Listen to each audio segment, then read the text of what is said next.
All right, good morning.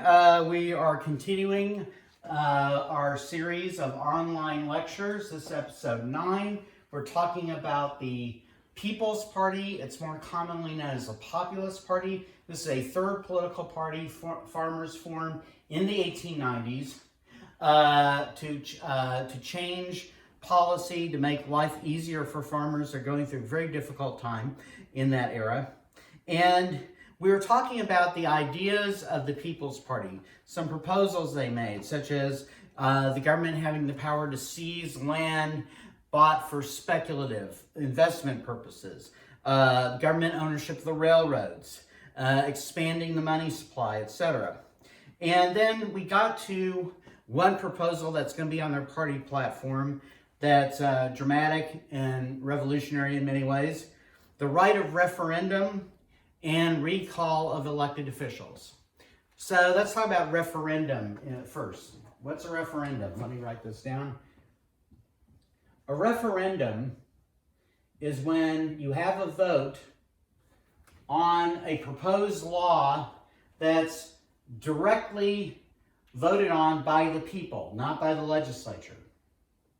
And eventually, a lot of states, particularly in the West, like California, Washington State, Oregon, have this in their constitution, that if voters circulate a petition and they get enough signatures, and it has to be voters who are legally registered residents of the state, enough of them sign a petition to get a particular proposed law on the ballot, then there's an election and voters vote yes or no.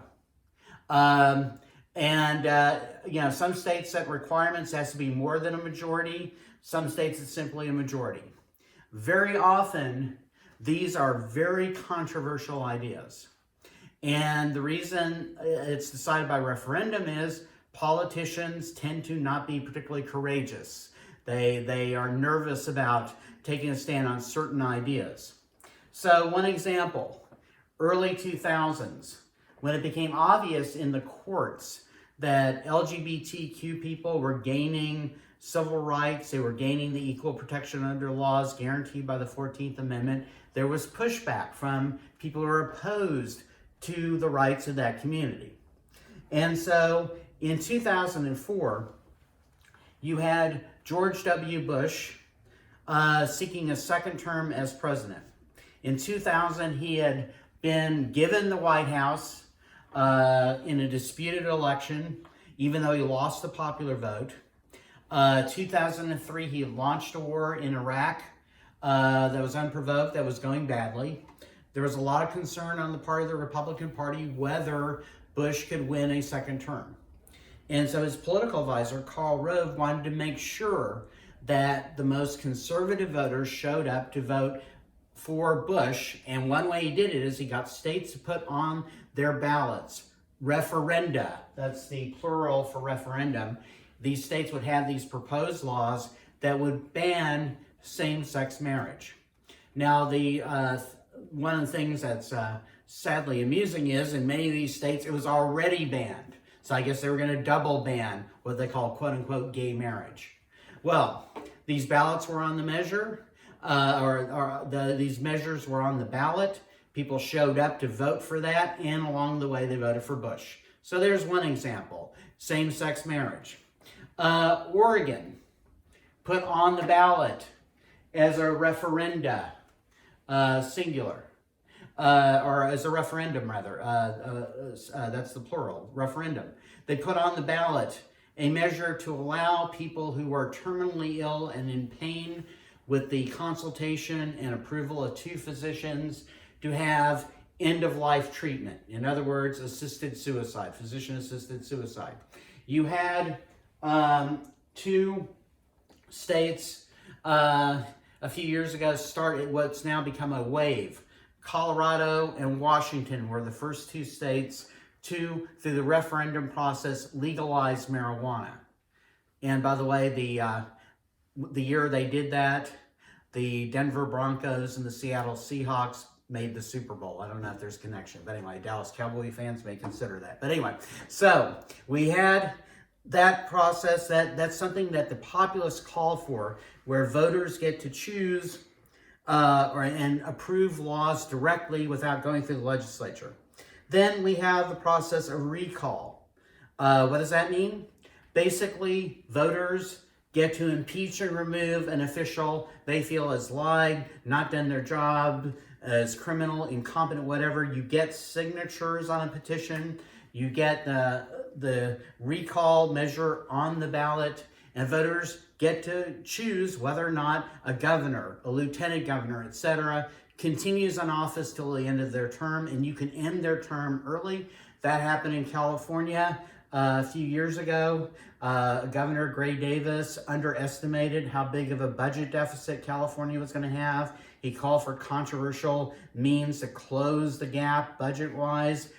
He got recalled, and that's how Arnold Schwarzenegger became governor of California, the actor. So these are really radical ideas, many of them ahead of their time, that the populists are calling for in their party program. Now, in 1892, this is going to be the first time populists will have a presidential candidate on the ballot. So let me call up the picture here. Bear with me while I do this. And there's going to be a lot of unusual circumstances in the elections of 1892 and 1896. So this man is Grover Cleveland.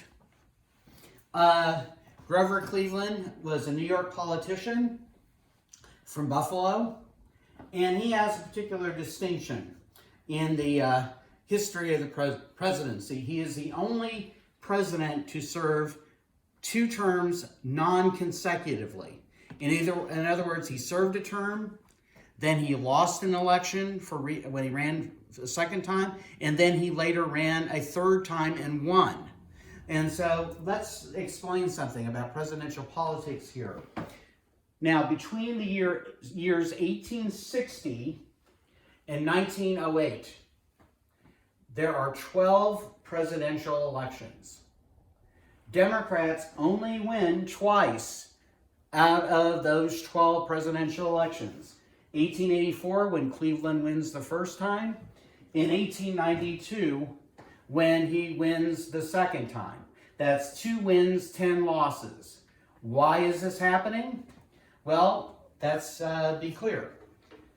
The Democratic Party is powerful in the old Confederate states, where the Democratic Party had been the party leading those states going into the Civil War. It's the party of Confederate heroes.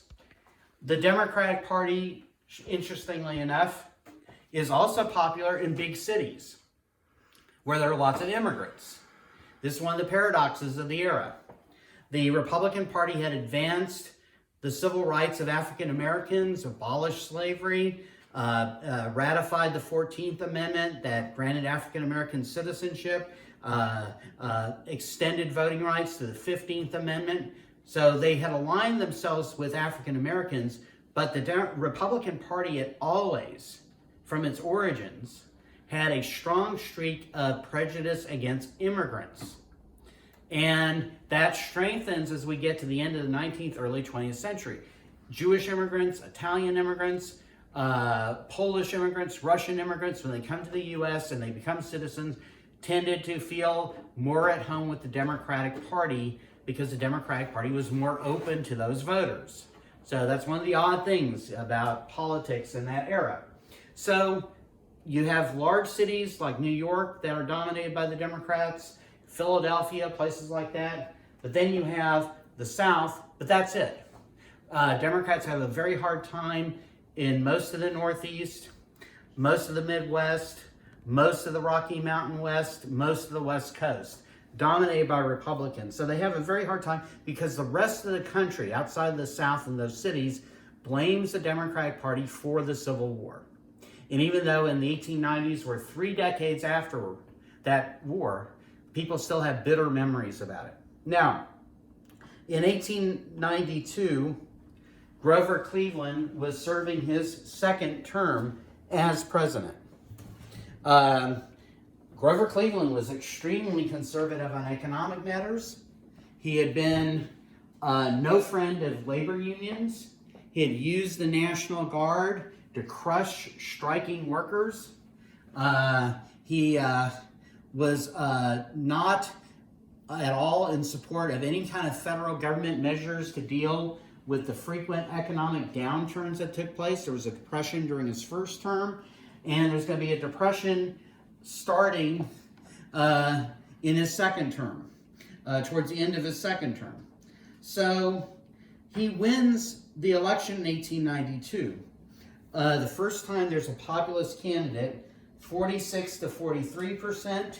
He wins the Electoral College by a more popular measure, or more popular margin. However, the Populist Party does very well for a third political party in the era. So let me get rid of that. So let's see, hold on.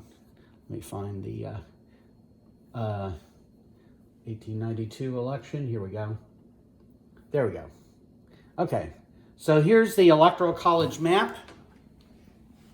We see how Grover Cleveland does. We have him in red states here. We see how Benjamin Harrison, who's the incumbent running for a second term, he's the blue states.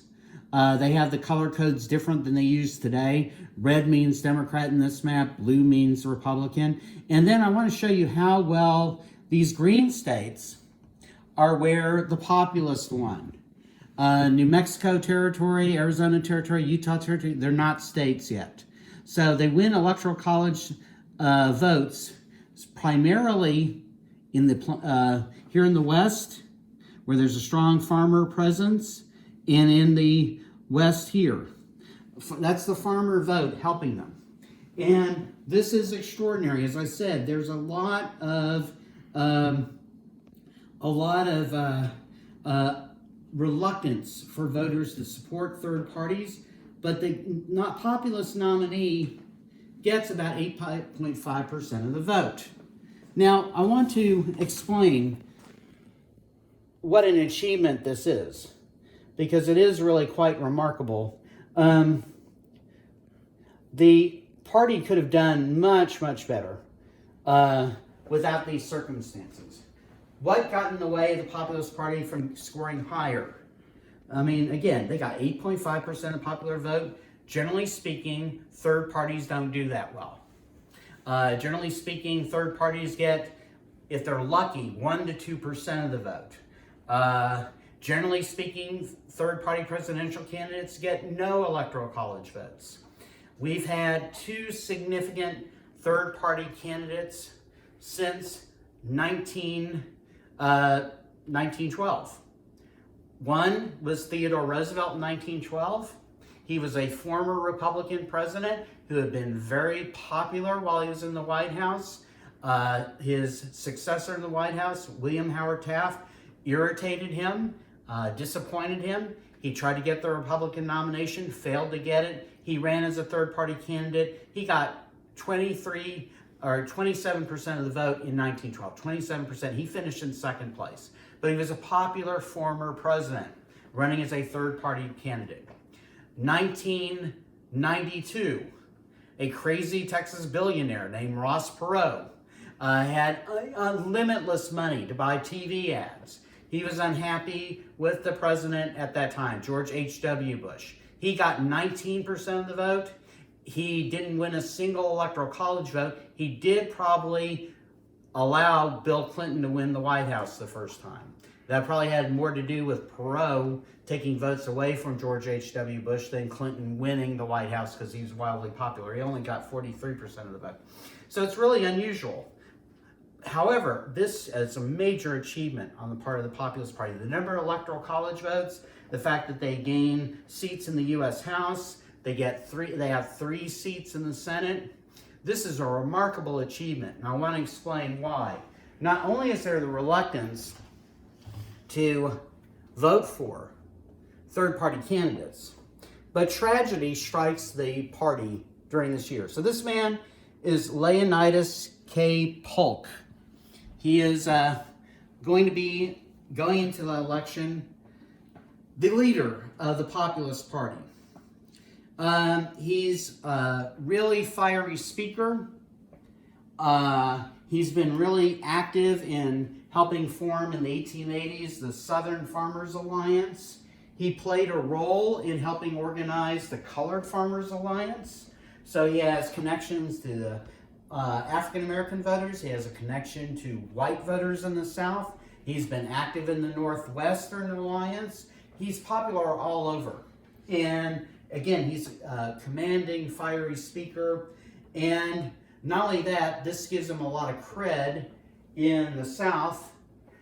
Leonidas K. Polk is also, this is important, a Confederate veteran.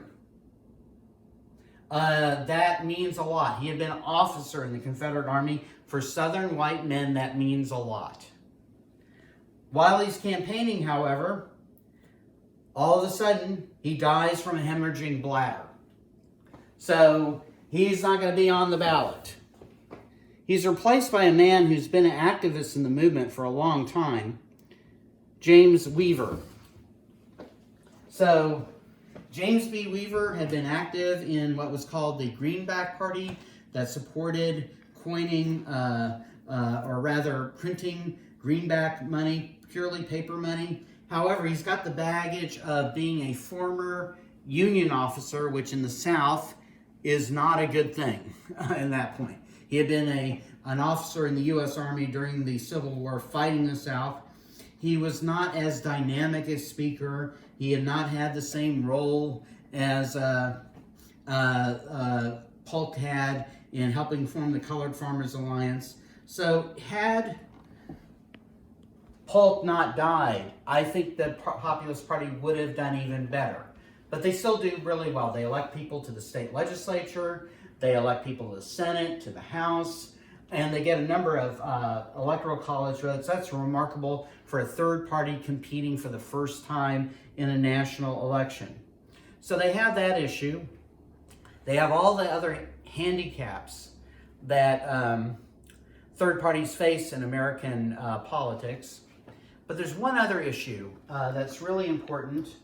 I want to write this down. Here's a tactic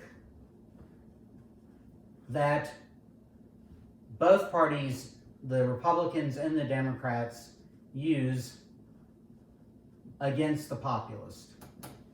It's called waving the bloody shirt. So I have to explain what that term is. This actually refers to an event that probably didn't happen. The story is during Reconstruction, during debates over laws to crack down on the Ku Klux Klan of that era, supposedly a congressman, a Republican congressman, stood up in the well of the Congress and he had a shirt that was coated in blood, dried blood, that was had been worn by a victim who had been murdered by the Ku Klux Klan.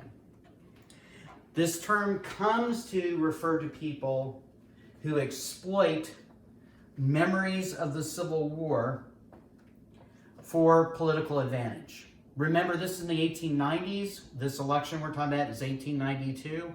The Civil War had ended 27 years earlier. People still feel it. There are still people whose votes are shaped by what happened during the Vietnam War today. Vietnam War ended for the U.S. in 1973. There are still people whose votes are shaped by what they remember that time. So the Civil War, 27 years later, is still a hot issue. And so here's how it would work.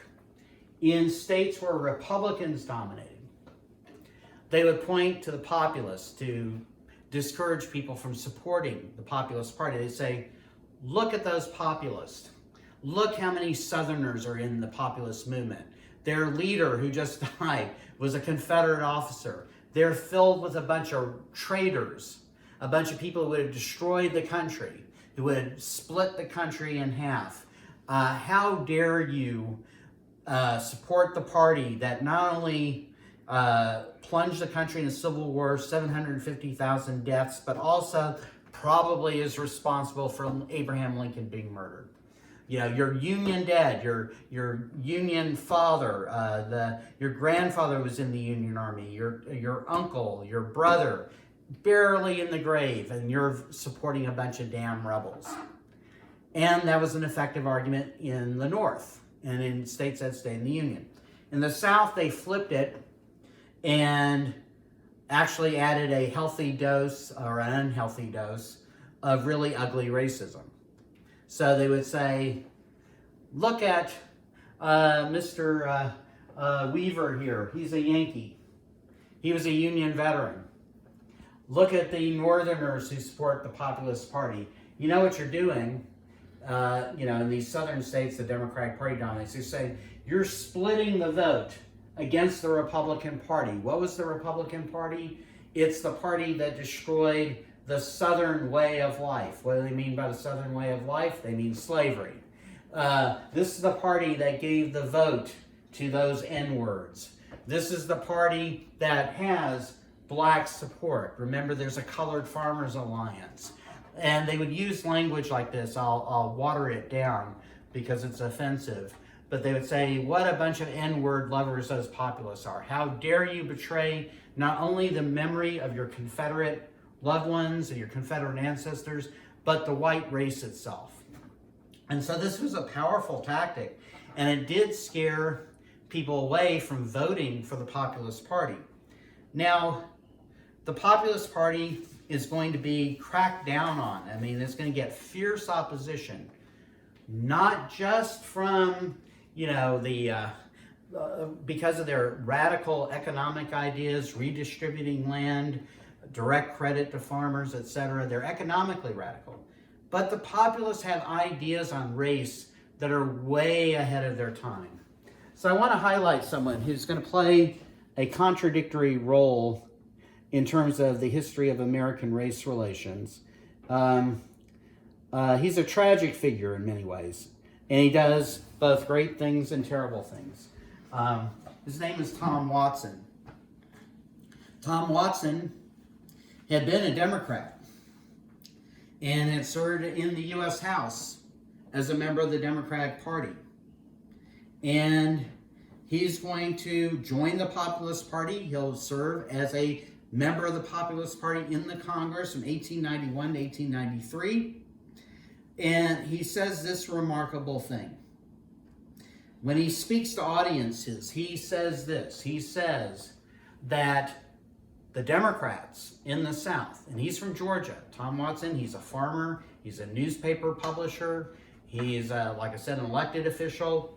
He says that the Democratic Party of that era manufactures division between blacks and whites in order to cause division so economic power is not challenged. Here's how he puts it. He says, referring to black and white people, he says, quote, "You are kept apart that you may be separately robbed of your earnings." In other words, if you have all your rage directed, if you're white, you're mad at black people, you're not paying attention to the rich white man who's stealing you. If black people resent white people for their racism and oppression, the person who's really in charge is not the poor white man or the struggling white man, it's the rich white man. They have a common enemy, and racism is a tool to divide people who should be allies. That is really a dramatic step forward. And I want you to think about this when you consider history, that we would have had a dramatically different country if the populists had prevailed. What I teach every semester would be different. We might not have had the need for the kind of civil rights movement we had later in the 20th century because those issues would have been resolved in the 1890s. Martin Luther King may have been allowed to live a very long, productive, peaceful life and not been murdered in 1868, fighting for justice because those issues might have been resolved 1968. Those issues might have been resolved much earlier in American history. So it's the populist moment represents what could have been, but what didn't happen. So we'll continue next time.